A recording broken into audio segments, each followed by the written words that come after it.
University. I think I met most of you guys. If I haven't, my name's Ben Rogers. I've been at Home since 2012. Today we're going to work on sharpen our skills, what to say, when to say it, but we're actually going to do a lot of group work. I'm not going to do a lot of talking today. I'm going to give you guys a couple of things to chat about amongst yourselves, and we'll separate into groups. To do that, show of hands, less than a year in the business. Less than 2 years in the business. Keep your hands up, please. 1, 2, 3, 4. Yes. Jeff, I'll include you in that. Carter, how long have you been in the business? 3 years. 3 years? Very good. Okay. Matt, you're good there. Okay. Here's what I want to do. Let's go. What's your name again? Wyatt. Wyatt. Come sit with Kevin for me, please. Is that cool? Big Z? Yes, sir. Let's go back here. Kevin. Will? Where's back here? Right here. Oh, Right here. Matt, you and Jeff do a great partnership. Hell yeah, Jeff. Come on over. And then Rodney and Cindy on those two. That'd be great. Y'all can take a pick. What is your name right here? Alex. Alice? Alex? Yeah. I don't know why I said Alice. I'm sorry, man. So Rodney and Alex and with Carter and Cindy. And then Jaden, you take your pick. We'll make a tripod somewhere. I'm good. Then you go right there. That's perfect. All right, guys, here's what we're going to do. You're welcome. I'll put a timer on this. You're welcome to go outside of this outside of this training room if you'd like. Oh, perfect, Jaden, right here. Here's your partner. Great. Allie, that's right. Okay. You're welcome to go outside the training room if you like. I'm going to give you guys a couple of things to work on, guys. This is. Can anybody tell me what role play is? Let's start with that. Does anybody know what role play is? Tell me what it is. It is working with a partner through objections that you might incur in daily activities. Okay, very good. It's not always objections, but you're right. So we will work on a couple of objections today. Essentially, what we're going to work on is dialogue and how to generate more business. I want younger agents or newer to the business agents partner with experienced agents so you can learn a little bit from them too. We'll want both people playing into this. So one person will be the realtor, the other person will be the potential customer, person you're running into, those types of things. Are there any questions, whether they're objections or not, just out of curiosity, any questions that you get that stump you as a realtor when you're out and about or talking to a current customer? Yes, I know. What's your commission? What are the interest rates? That kind of stuff. Anything out of the ordinary that throw you off, make you a little nervous? How long have you been in business? Great one. Okay, what else? How does septic work? How does septic work? Okay.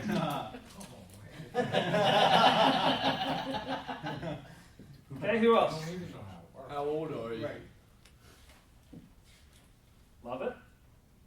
Okay, anybody else? Okay, if at least one person in your group, and I'm sorry, man, what's your name?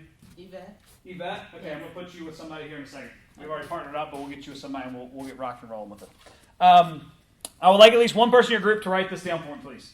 The scenario is you're out and about. You can consider yourself at a gas station, at the grocery store, at your kid's baseball game, at a bar, wherever, and you're talking to somebody you've never met before. And they ask you that question, what do you do for a living? The goal of the realtor in this is to tell them that they're in real estate and ultimately ask that person who their realtor is and if they'd be willing to refer them. Does that make sense? The idea is not just, I'm in real estate, and then in the conversation.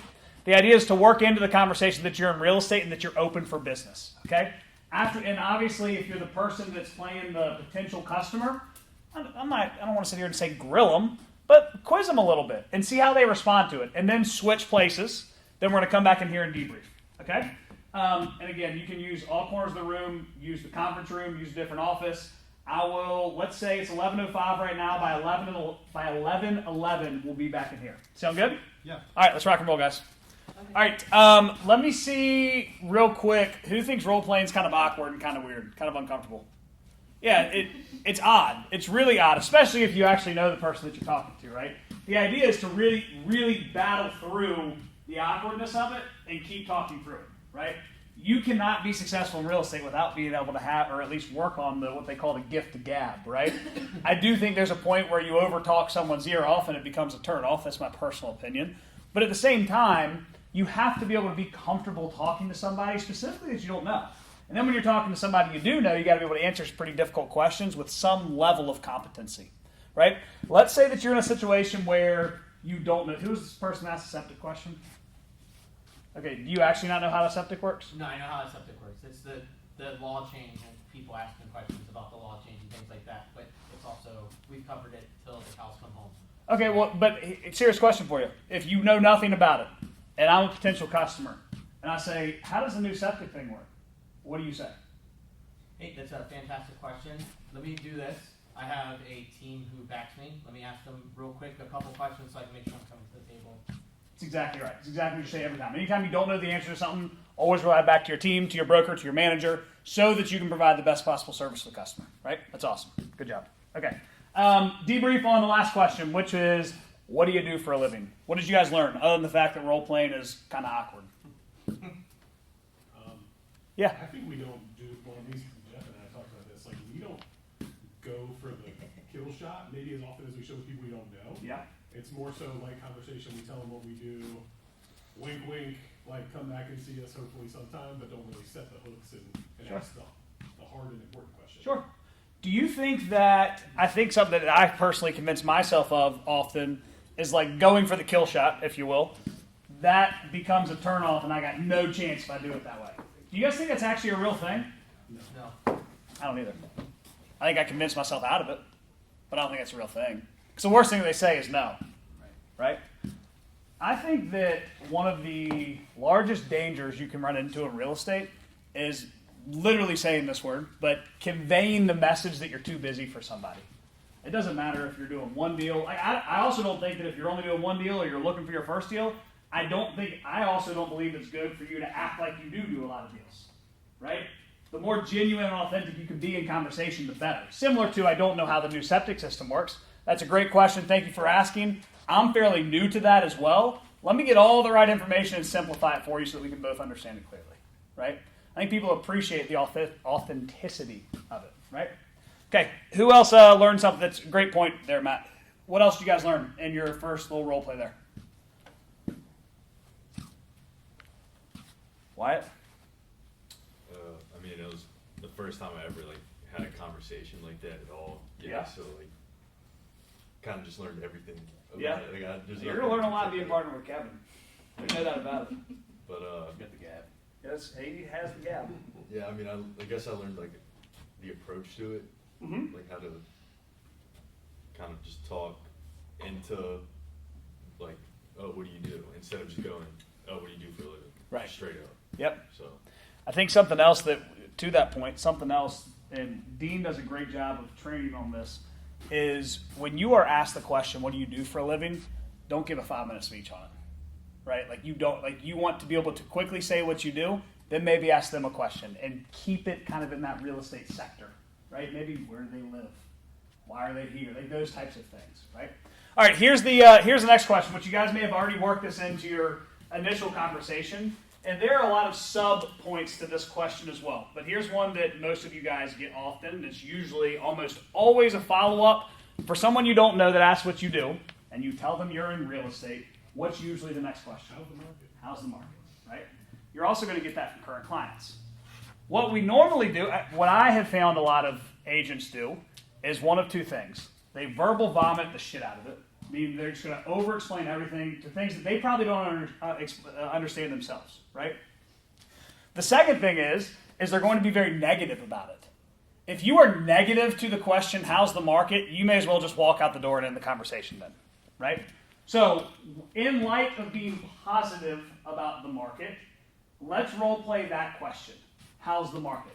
I'm going to make a recommendation, take it or leave it. I would highly suggest that in this role play, you guys stand up and face each other. It's kind of like when you're in a prospecting block and you're on the phone, you're more likely to generate business when you're standing up. Try it out if you want to give it a shot. But the question is, how's the market? Let's go 5 minutes. We'll be back in here at 11:22 to debrief. Great job. Great job. Can someone answer this question for me? What is body language? Everything. Okay, thank you. Can you talk more about it? You're one of my examples for this. Yeah, the more comfortable you are, I guess. It's the way people see you and perceive you. The way you present yourself, right? Yeah. Yeah. Awesome. One thing, I know this sounds kind of odd, but if you ever catch Cindy or Rodney or Mike talking, they do a fantastic job with this. they never do this, and they never do this when they're having a professional conversation, ever. They talk with their hands. They might have like a hand here, but they're always like kind of pointing which direction. Like they're energized about it. They're very focused on the person, right? I am not a good example of this. You're not either, Wade. I'm terrible. You're like this the whole time, right? I know it's just role play, but it's horrible. It just shows that you're not interested, right? This shows that you're shy. You know what I mean? If you're looking off in the distance, it shows that you don't know what's going on, right? But when you're looking at the person with good eye contact, and you talk with your hands, it's like the Talladega Nights. That's what I do with my hands. Right? Like, use your hands a little bit when you're talking. Get a little energized about it, right? When you do, Don't do too much. yeah, not too much, right? But try to keep your hands out of your pockets, seriously, and try not to cross your arms. And present yourself as if you're interested in what's going on in the conversation, right? All right, what did we learn? Who wants to tell me how that went? Anybody? Will. We're good. Cool. Next. Yeah. You know, if I'm listening, I can cross my arms. Sure. Yes. Because I do like to. It's Just watch you do it. I mean, you're into it, man. It's good. I'm listening. I like to do this. Will Clow. No, you spoke about it. I did the same thing. My hands were in the pockets the whole time. Yeah. My arms were crossed. I'm not a very outgoing person either. Which is shocking that you're such a good mortgage lender. You're not outgoing. That's okay. But talking with my hands is not something I've always done. Yeah. Only time I ever did that was on the football field. Yeah. But no, when we asked talking about the market and rates and everything, he did good. He pretty much came with every answer you could to make it positive. Okay. And we just basically talked and said it was always a good time. What was one of his answers when you asked how the market was? Houses always appreciated for the most part. Good. Great point to make. So you always have equity in the house. You still make money on it every year. And then what else did you say? What did you say when he asked you how the market was? I treat it as a lender. Sure. So we pretty much talk about rates for the most part. It's always a great time. I mean, average rate the last 50 years, 7.5%. So we're under that. So It's good talk. Did everybody hear that? Can you say that a little bit louder, please? last 50 years, average interest rate 7.5%. So anything under that's always good. It's awesome. It's a good talking point. Yeah. Matt, Jeff, what'd y'all go over?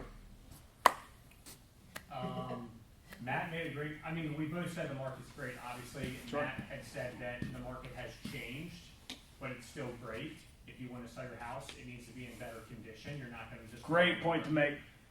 And then from a buyer's perspective, you've got a little bit more negotiating power these days. So it's, you know, and then I mentioned that if the house is nice and cleaned up, you're still getting multiple offers, over asking price, better terms in some cases. And then again, as the buyer, you might be able to take advantage of some of those houses that aren't as cleaned up and get a deal on a house. Great.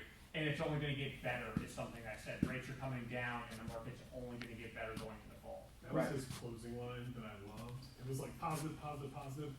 And we're just getting started, or it's going to get even He better. kind of like leads you on to the next thing. Yeah, yeah. I wanted to jump on the ship and have him tell me how he knows Yeah. for a living. Like, Yeah, that's great. Yeah, it's good. I love. Dean always says something. He's like, I forget the exact phrase to use, but he basically says, I've never met anybody that was upset that they bought a house.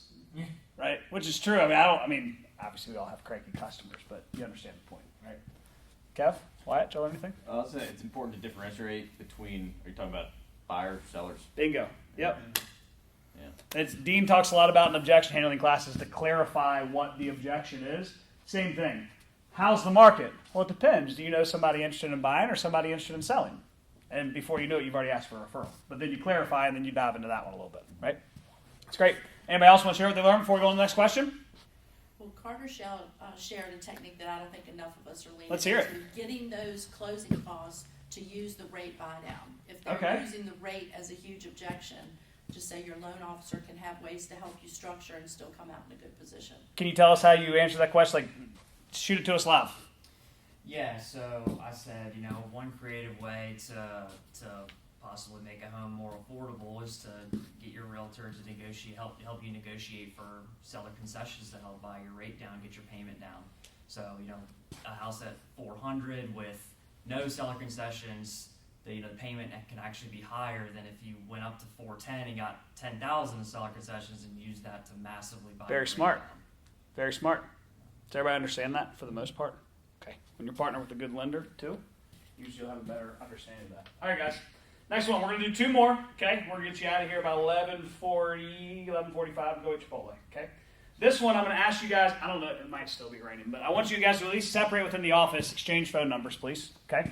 What you're going to do is you're going to call, like one person's going to be the realtor, calling one of your current clients, somebody in your sphere, somebody in your COI, okay? You are calling them to invite them to an upcoming client appreciation party.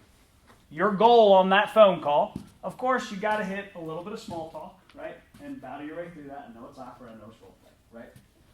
You have 2 goals in this phone call. Tell the person how much you care about them and appreciate them, and ask for a referral. Those are the 2 goals. We good with that?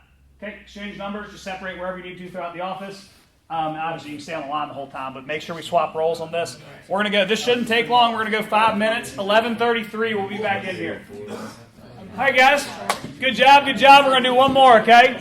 I've heard a couple of y'all mention this so far, guys. This is something that I know this isn't like the most attractive, sexiest type of class where you have to actually do a little bit of work.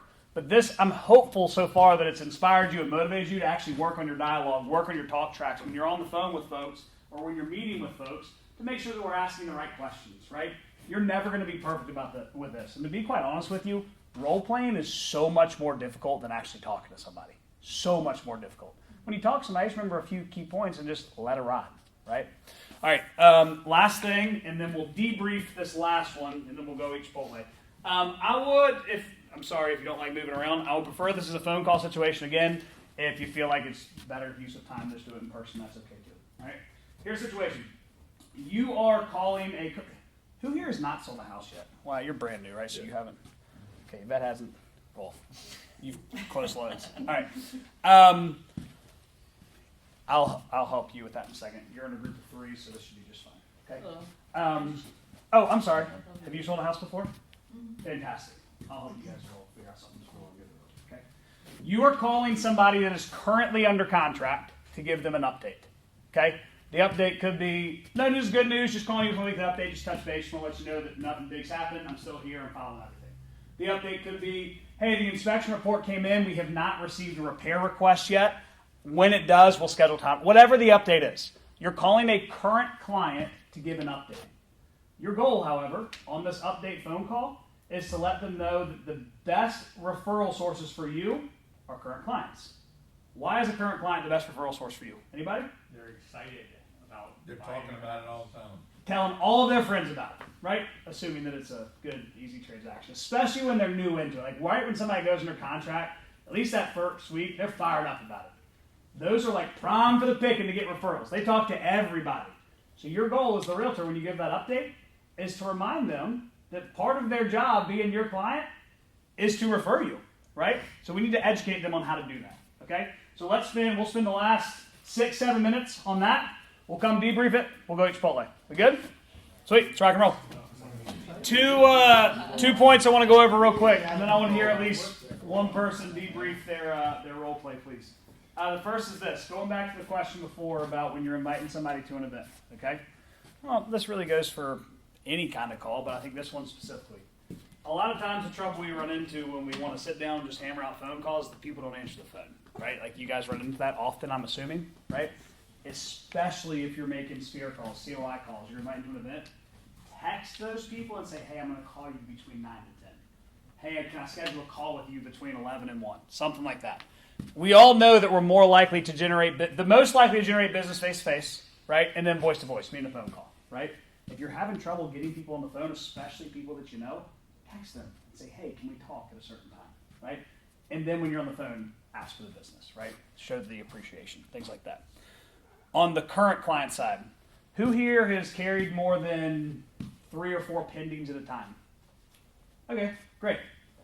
That is a lot of work, yes, but again, the easiest person to generate a referral from is who? Current client, right? Highly, highly recommend you have a block built into your calendar on a weekly basis where it's nothing but current client calls, right? I still to this day will get calls from clients that I sold houses 2 and 4, 10 years ago that say, I missed my phone call from Ben Rogers on Thursday mornings. That was my pipeline block. It was Thursday from 9 to 11. Call every single current client. It's the easiest calls you'll make because they're usually excited. And usually the call you're making is no news is good news. oh, by the way, you have any friends or family that are interested in moving into the same neighborhood you're buying into, or whatever it might be, right? Easiest calls to make. Okay. Who wants to share how, just get one group to share and then we'll go to Chipotle. Jay, go ahead. One thing I've noticed talking with Allie, I kind of played like the old guy in the scenario. You sound like the old guy, so that's perfect. What I've noticed is whenever you're talking with somebody, you kind of want the energy to be matched. Like if somebody's really speaking really fast, you kind of really want to speak really fast with them. But if somebody's kind of talking old and slow, you really want that. And I feel like what she did was she mirrored it, but she also great. gave techniques to what we could do in the scenario that we faced, which I thought that was really good. That's awesome. Is that strategic, or do you feel like you're naturally good at that? I think it's something I've definitely gotten better about as I've made more and more cold calls. Sure. Because that's really my main strategy. Good for you. Is making cold calls.